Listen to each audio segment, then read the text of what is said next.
So hi everyone, this is Vikas Gupta and watching our channel Morning Batch. So we will study today very important topic salts. Salts के हम लोग types को पढ़ेंगे, what are the types and उसकी properties को पढ़ेंगे. ठीक है, properties को मतलब जो भी आपकी properties है, melting point, solubility, तो ये तो पढ़ेंगे ही, लेकिन the reason why क्यों होता है ऐसा वो हम लोग समझेंगे. सॉल्ट्स के डिफरेंट एग्जांपल्स को समझेंगे, टाइप्स को समझेंगे विद स्ट्रक्चर. ठीक है, तो बहुत ही इंटरेस्टिंग ये टॉपिक होने वाला है. So let's start. देखिए, पहले जो आपका बेसिक डेफिनेशन है कि सॉल्ट्स होता क्या भाई. ठीक है, सॉल्ट्स आपका ऐसा प्रोडक्ट होता है जो कि neutralization of acid and base. ठीक है, जब एसिड बेस रिएक्ट करते हैं तो सॉल्ट और वाटर बनता है. मतलब हमारा अगर जनरल डेफिनेशन देखा जाए तो एसिड और बेस जब हम लोग रिएक्ट कराते हैं तो बनता है सॉल्ट और वाटर. ये हम लोगों ने पुराने वीडियो में पढ़ा था. ठीक, तो ये सॉल्ट आप उससे कंफ्यूज मत कीजिएगा कि कॉमन सॉल्ट होगा या टेबल सॉल्ट जो आपकी मम्मी किचन में रखती हैं. ठीक है, वो क्या है कि एग्जांपल है, एक तरह का एग्जांपल है. एक फैमिली होता है, सॉल्ट एक फैमिली होता है जिसमें आपका सॉल्ट कॉमन सॉल्ट एग्जांपल है. ठीक है, ये वही सॉल्ट है जो कि बॉलीवुड में हमेशा बोला जाता है, जैसे कि शोले मूवी में बोला गया है कि सरदार मैंने आपका नमक खाया है. ठीक है, तो गब्बर सिंह क्या बोलते हैं कि अब गोली खा. तो वही वाला सॉल्ट है ये. ठीक है, तो अब हम लोग इसके टेक्निकल को समझते हैं कि सॉल्ट होता क्या है. तो बच्चों, सॉल्ट जो होता है वो ऐसा सब्सटेंस होता है जो कि आपका रिएक्शन ऑफ एसिड और बेस से मिलता है. ये तो भाई सब बात समझ में आती है. अब थोड़ा और टेक्निकली हम लोग समझते हैं कि इसके कंस्टिट्यूएंट क्या होते हैं.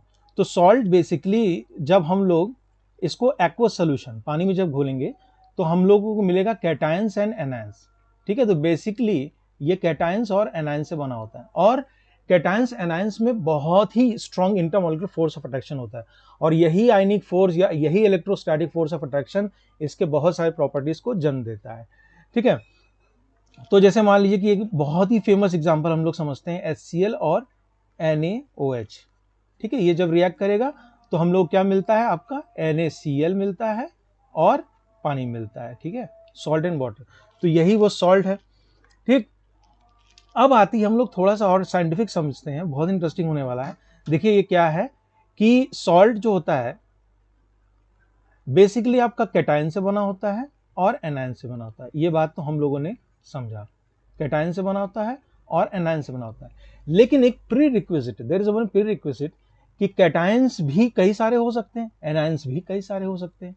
तो एक क्लॉज इसमें है कि कैटायंस रहे लेकिन एटलीस्ट कोई एक कैटायन आपका H प्लस से डिफरेंट हो, नहीं तो वो क्या बन जाएगा, एसिड बन जाएगा. जाहिर सी बात है. ठीक है, तो cations at least one cation should be different from H plus. और एनाइन में at least one A9 should be different from OH minus ion.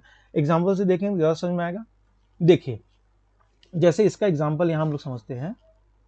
For example देखिए, ये मान लीजिए NaCl है. अब देखिए इसमें कितने कैटायंस है, एक आपका कैटायन Na प्लस हो गया और Cl माइनस हो गया. तो इसमें तो एक ही है, कोई बात ही नहीं है कि H प्लस है क्या नहीं है. ठीक है, एक एग्जांपल हम लोग ले लेते हैं. देखिए NaHSO4 का. अब देखिए यहां पर दो कैटायन है, एक आपका Na प्लस है और एक H प्लस है और एक सल्फेट है SO4 2 माइनस. ठीक है, यहां दो कैटायन है. मैंने ये नहीं कहा कि एक से ज्यादा कैटायन नहीं हो सकते, भैया रहे का एक से ज्यादा कैटायन रहे, लेकिन वो एक कैटायन कोई डिफरेंट हो H प्लस से. तो देखो H प्लस एक तो कैटायन हो गया, चलो कोई बात नहीं, लेकिन एक Na प्लस हो गया, तो ये आपका सॉल्ट की डेफिनेशन में फिट हो गया. ठीक है, समझ आई बात कि नहीं, क्योंकि H प्लस भी एक कैटायन है. अब देखो एक और सॉल्ट ले लेते हैं. जैसे मान लो एग्जाम्पल लेते हैं, चलो कैल्शियम हाइड्रोक्साइड. अब इसको हम लोग जज करते हैं कि ये आपका सॉल्ट है कि बेस है कि एसिड है. तो अब इसमें देखो बच्चों कि कैल्शियम प्लस एक कैटायन हो गया और आपके OH माइनस, इसमें OH माइनस दो एनायन है. मैंने क्या कहा था, दो एनायन रहेंगे तो कोई एक डिफरेंट रहेगा OH माइनस से. भैया इसमें तो आपने दोनों एनायन दे दिया और दोनों OH माइनस दे दिया, तो फिर ये कैसे डेफिनेशन को फुलफिल करेगा सॉल्ट के. तो आप ये सॉल्ट नहीं बनेगा, ये आपका बन जाएगा बेस. तो इससे आप डिस्टिंग्विश कर सकते हो. ठीक है, तो एक एग्जांपल और लेते हैं. ये देखिए, जैसे मान लीजिए कि आपका CuOHCl. COHCl। ये देखते हैं सॉल्ट है कि नहीं। तो देखो एक तो आपका हो गया कॉपर, ठीक है, कैटायन हो गया, एक हो गया OH माइनस और एक हो गया Cl माइनस। देखो दो एनायन है, लेकिन अगर दोनों Cl होता तब तो बात ही अलग होती, या दोनों OH होता तो बात ही अलग होती। इसमें दो एनायन है, एक OH माइनस है, रहने दो, लेकिन एक तो डिफरेंट है, क्लोराइड वाला, ये वाला, तो ये डिफरेंट है। At least one anion should be different from OH minus, तो ये फुलफिल करेगा और ये भी क्या हो जाएगा, सॉल्ट हो जाएगा। समझ में आई बात। तो सॉल्ट आपका न्यूट्रलाइजेशन रिएक्शन से मिलता है, आयनिक फोर्स से हेल्ड होता है, एक्वस में डालेंगे तो केटायन एनायन बनेगा। केटायन एनायन का अभी हम लोगों ने समझा रीजन। अब हम लोग समझते हैं, ये तो बात हो गई टाइप्स की, टाइप्स ऑफ सॉल्ट, ठीक है। तो सबसे पहला एग्जांपल जो सबसे पहला टाइप होता है वो बच्चों होता है नॉर्मल सॉल्ट, ठीक है। नॉर्मल सॉल्ट, यहां देखिए सारी बात H प्लस OH माइनस के डिस्प्लेसमेंट की हो रही है, तो ये भी डिस्टिंग्विशन जो है आपका H प्लस OH माइनस कैसे डिस्प्लेस हो रहा है इसी पर डिपेंड करता है। तो हम लोगों ने समझा था कि एसिड बेस रिएक्ट करता है तो सॉल्ट वाटर बनता है, एसिड में से H प्लस निकलता है और बेस में से OH माइनस निकलता है। तो नॉर्मल सॉल्ट वो सॉल्ट होता है जिसमें कि जो सॉल्ट बनता है वो अपने एसिड के पूरे H प्लस को निकाल दे और बेस के पूरे OH माइनस को निकाल दे, दैट्स इट, ठीक है। तो जैसे मान लीजिए कि आपका HCl हो गया और NaOH हो गया, तो ये बन गया भैया NaCl और H2O।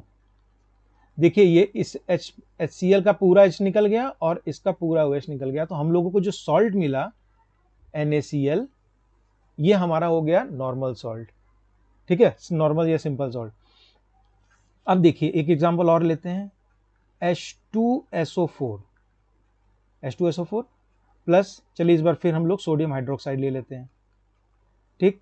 H2SO4 plus sodium hydroxide, तो हम लोगों को क्या मिलेगा, ये देखिए Na2SO4 प्लस H2O, ठीक है। सोडियम प्लस और सल्फेट माइनस बन के सोडियम सल्फेट बना देंगे और पानी बन जाएगा। अब ये देखो कि H2SO4 में दो H प्लस थे, ये देखो H2SO4 में दो H प्लस थे, दोनों ही डिस्प्लेस हो गए, अपना एसिड पूरा H प्लस निकाल दिया, तो ये कौन सा बन गया, सिंपल सॉल्ट बन गया। और NaOH देखो, NaOH में खैर एक ही OH माइनस था, वो पूरा डिस्प्लेस हो गया, तो हम लोगों को Na2SO4 मिल गया। ये सिंपल सॉल्ट है या नॉर्मल सॉल्ट है, जिसमें कि एसिड बेस अपने पूरे H प्लस और OH माइनस रिस्पेक्टिवली निकाल देते हैं, ठीक। ये हो गया नॉर्मल सॉल्ट, ठीक है। अब हम लोग दूसरा समझते हैं, वो होता है एसिड सॉल्ट। देखिए एसिड नाम से ही लग रहा है एसिड की कुछ ना कुछ प्रॉपर्टी रहेगी, चलिए हम लोग समझते हैं क्या प्रॉपर्टी रहेगी। तो एसिड सॉल्ट आपका देखिए क्या होता है, एसिड आपकी डेफिनेशन में होता है कि H प्लस से रिकॉग्नाइज किया जाता है। तो इसमें बच्चों क्या होता है, जो सॉल्ट बनता है वो partial replacement of H plus से बनता है। कैसे, हम लोग एग्जांपल देखते हैं। देखिए सपोज कल हम लोग H2SO4 का एग्जांपल लेते हैं, H2SO4 प्लस पोटेशियम हाइड्रोक्साइड, ठीक है। तो इसमें देखो पार्शियल रिप्लेसमेंट होगा, अभी हम लोग देख लेते हैं। देखिए एक तो आपका पानी बन गया, ठीक है, प्लस KHSO4, तो H2SO4 आपका QS से जब रिएक्ट करेगा तो बनेगा ये और ये। अब देखिए कि ये हमारा सॉल्ट बन गया, ठीक, ये हमारा सॉल्ट बन गया। अब देखिए कि इसमें जो सॉल्ट बना है एक H प्लस बचा हुआ है, और यहां पर देखिए कितना 2 H प्लस था, तो 2 H प्लस में से एक H प्लस यूज हो गया आपका सॉल्ट बनाने में। मतलब क्या हुआ, पार्शियल रिप्लेसमेंट हुआ, ठीक है, पार्शियल रिप्लेसमेंट या रिप्लेसमेंट कुछ भी कह लो, क्लियर बच्चों। तो जब ऐसा होगा तो हम लोगों को एसिडिक सॉल्ट मिलेगा। नहीं याद रहेगा, तरीका याद रखना, एसिड की पहचान किससे होती है, H प्लस से, तो अपनी पहचान तो रखेगा वो, तो इसलिए भैया बोलेगा नहीं हम पूरा नहीं देंगे, एक ही देंगे, तो या ठीक है, तो आपका पार्शियल रिप्लेसमेंट होगा। तो ये हो गया। अब देखिए कि किस तरह के एसिड सॉल्ट देते हैं। अब HCl है, उसके पास एक ही H प्लस है, वो क्या बोलेगा कि अरे भैया एक ही रिप्लेस होगा तो कहाँ बनाएगा एसिडिक सॉल्ट। तो हम लोगों को देखिए किस किस केस में मिलेगा। एक तो H2SO4 आपका हो गया एग्जाम्पल, H3PO4 हो गया, ठीक है। तो आपका ये सारी एग्जाम्पल आपके एसिडिक सॉल्ट बनाएंगे।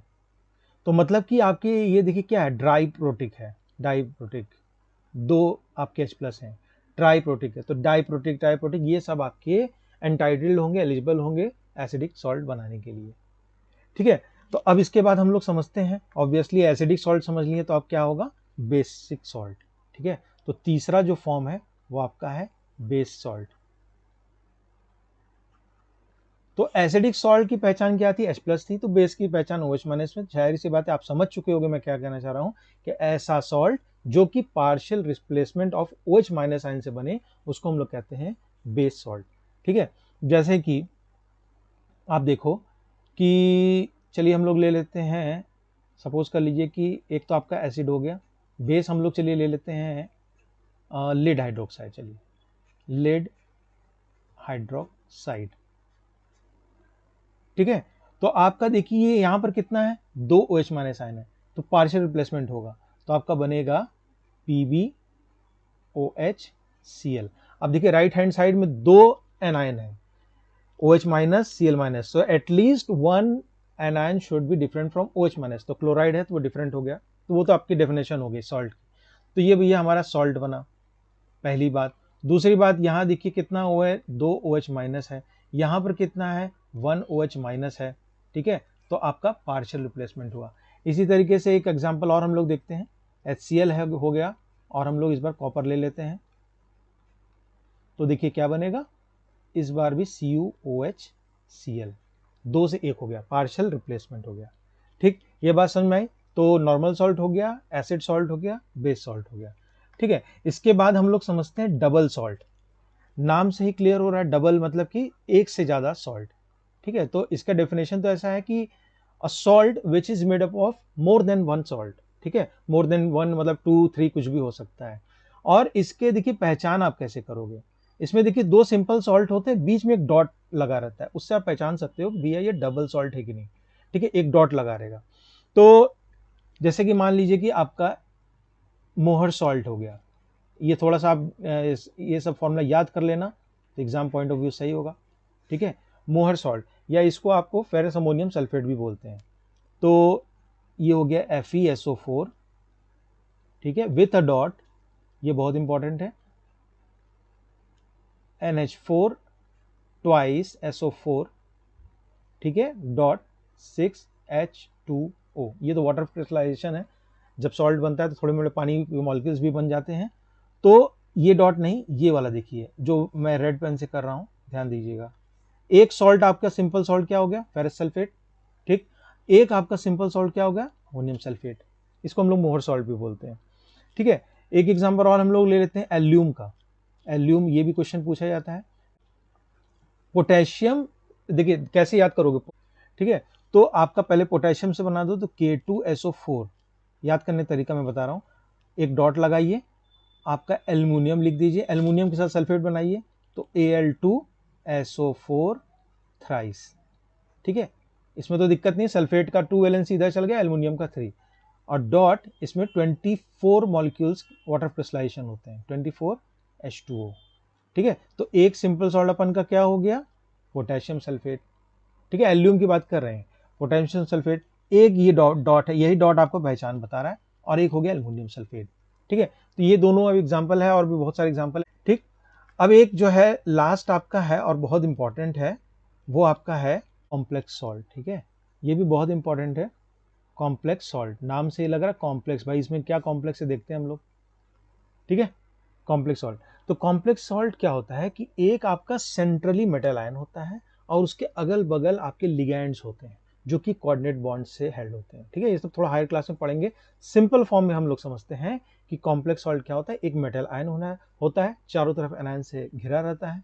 ठीक है, तो इसमें क्या होता है, क्या किस लिए कॉम्प्लेक्स बोला जाता है, कि देखिए सिंपल सॉल्ट आप लोगे NaCl, तो जब एक्वस सोल्यूशन में डालोगे तो क्या हो जाएगा, Na+ अलग हो जाएगा, Cl- अलग हो जाएगा। ठीक, जिंक क्लोराइड, जिंक अलग हो जाएगा, क्लोराइड अलग हो जाएगा। लेकिन कॉम्प्लेक्स में क्या होता है कि जो मेटल आयन जिससे अटैच्ड होता है सारे लिगैंड से या एनायन से, वो आपका आयनाइज नहीं हो पाता है।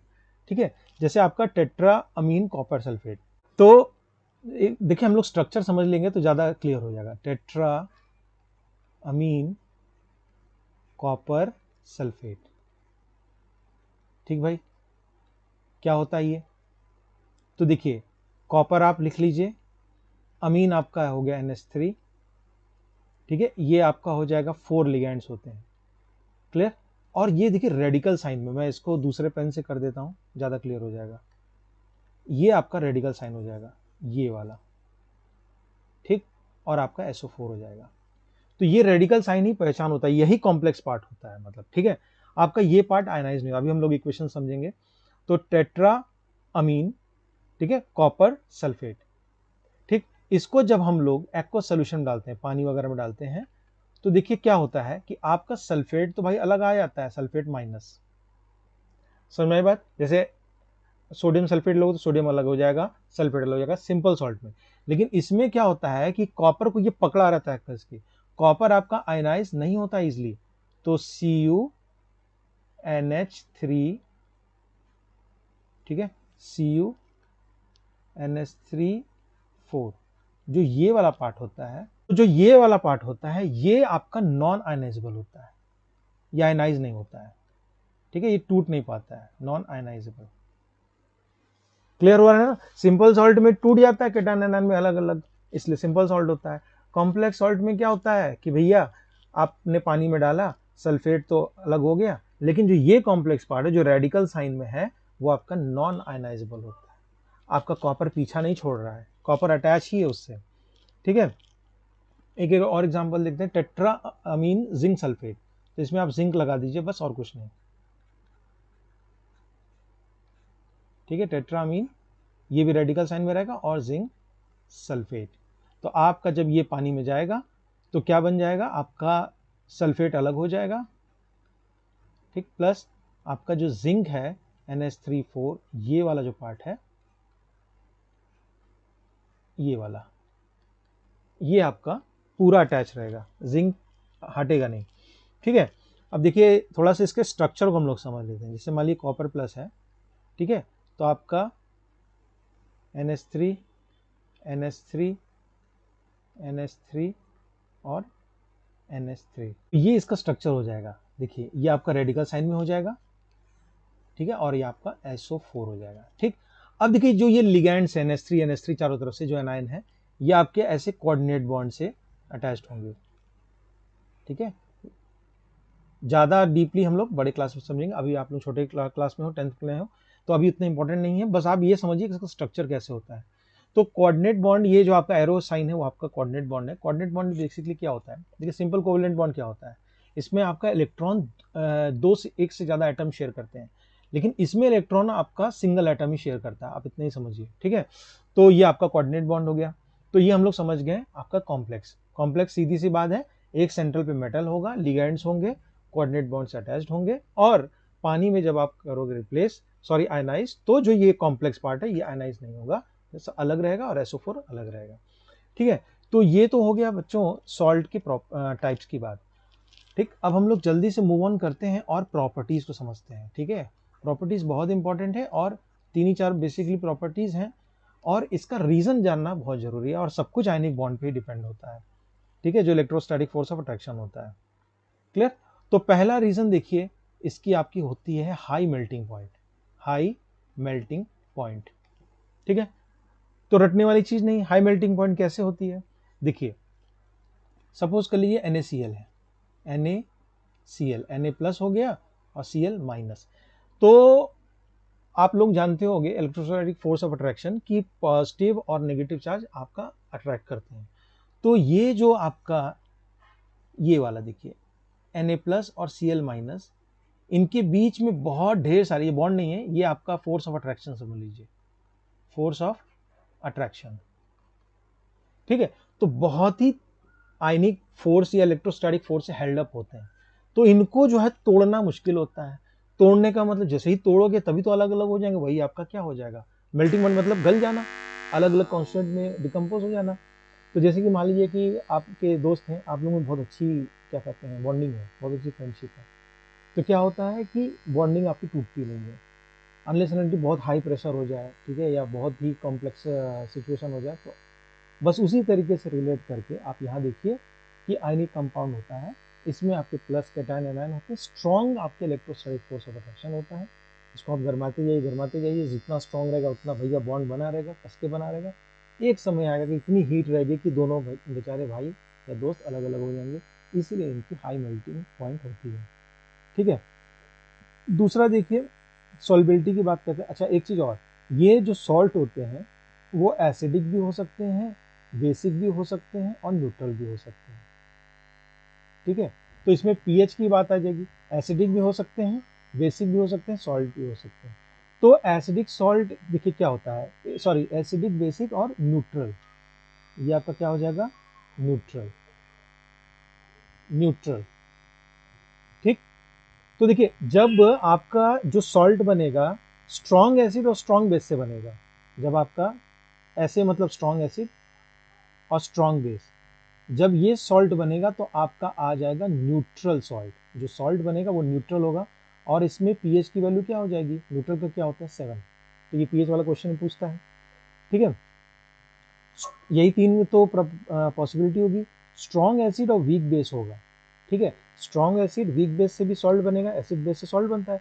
स्ट्रॉन्ग एसिड वीक बेस से जो सॉल्ट बनेगा, देखिए इसमें जो सॉल्ट बनेगा स्ट्रॉन्ग वाला है ना, तो वो डोमिनेट करेगा, बोला भैया हमारी प्रॉपर्टी भी कुछ रखो, तो एसिडिक रहेगा। तो एसिडिक सॉल्ट बनेगा, ठीक है भाई एसिडिक सॉल्ट बनेगा। तो एसिडिक सॉल्ट क्या होता है आपका, पीएच लेस देन 7। ठीक है, और मान लीजिए कि आपका कहाँ गया, ये वाला स्ट्रॉन्ग बेस हो और वीक एसिड हो, तो इसमें बेस की बात चलेगी। कहेगा हम सॉल्ट तो बनाएंगे लेकिन क्या बनाएंगे, बेसिक बनाएंगे। तो बेसिक का क्या होता है, पीएच 7 से बड़ा होता है। ठीक है, ग्रेटर देन 7। तो ये हो गई हाई मेल्टिंग पॉइंट और ये वाली बात हो गई। इसके बाद सॉल्युबिलिटी की बात कर लेते हैं। ठीक है, तो सॉल्युबल आपके क्या होते हैं, वाटर में होते हैं या पोलर में, आपके पोलर सॉल्वेंट में सॉल्युबल होते हैं। ठीक है, आपके डिसोसिएट हो जाते हैं कैटायन एनायन में। ठीक है, तो हाई मेल्टिंग पॉइंट हो गया, सॉल्युबिलिटी हो गया। हाँ, एक कंडक्टिविटी की भी बात कर लेते हैं जाते जाते। कंडक्टिविटी, ये इलेक्ट्रिसिटी को कंडक्ट करता है मोल्टेन स्टेट में या एक्वस स्टेट में, क्यों करता है ये भी आप जानिए। जैसे सोडियम क्लोराइड है, उसमें आप जब उसको आप क्या करोगे, मोल्टेन फॉर्म या एक्वस फॉर्म में करोगे तो क्या हो जाएगा, Na प्लस और Cl माइनस हो जाएगी, कैटायन एनायन में डिसोसिएट हो जाएगा। और यही जो कैटायन एनायन होते हैं कैरियर ऑफ इलेक्ट्रिसिटी होते हैं, तो ये अपना इलेक्ट्रिकल कंडक्टिविटी शुरू कर देंगे। ठीक है, तो कंडक्टिविटी का भी रीज़न देखिए उसी में है, आयनिक कंपाउंड में आपकी ये कैटायंस और एनायंस में बने होते हैं। ठीक है, कैटायंस और एनायंस सॉल्ट, तो ये कैरियर ऑफ इलेक्ट्रिसिटी होते हैं। आप जैसे ही इसको मोल्टेन एक्वस में करोगे तुरंत बॉन्ड टूटेगा, कैटायंस एनायंस अलग अलग होंगे और ये इलेक्ट्रिसिटी कंडक्ट करने लगेगा। ठीक है, तो आज की वीडियो में बस इतना ही है।